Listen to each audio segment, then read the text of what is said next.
Fejesa e vajzës së Bujkut. Një i ri shkon t'ia kërkoi Bujkut dorën e vajzës së tij të bukur.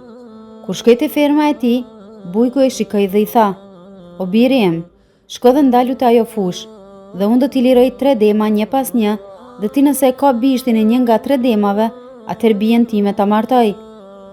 Djaloshi u ndal te fusha dhe ishte në pritje të demit të parë. Bujku e hapi derën e fermës dhe nga ajo doli një dem i madh dhe i rrezikshëm, ku djaloshi nuk kishte parë si ai më parë në jetën e tij. Nga frika vendosi ta liroj të kaloj dhe të pres demin e dytë, i cili sipas mendimit të tij do të jetë më i mirë se sa i pari.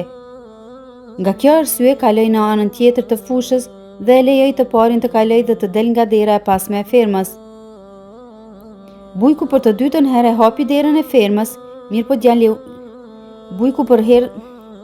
Bujku për të dytën herë e hapi derën e fermës, mirë po djaloshi mbeti pa mend. Para tij doli një dem shumë i madh dhe shumë i rrezikshëm. Që nuk kishte parë më herët në jetën e tij. Demi u ndal, filloi të gropoj në tokë dhe t'i dalin ligat nga gojat e tij dhe të shikoi djaloshin. Djaloshit edhe kësaj here nuk i mbeti tjetër zgjidhje,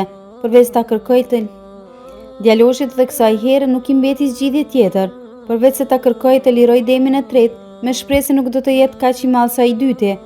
Edhe këtë herë kaloi në anën tjetër dhe e lejoi demin e dytë të kaloj dhe të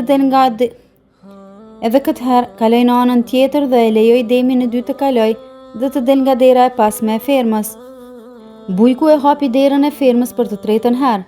Këtë herë në fytyrën e djaloshit u paraqit buzëqeshja kur e pa demin më të dobët në jetën e tij. Ky ishte demi plotësisht i përshtatshëm për të.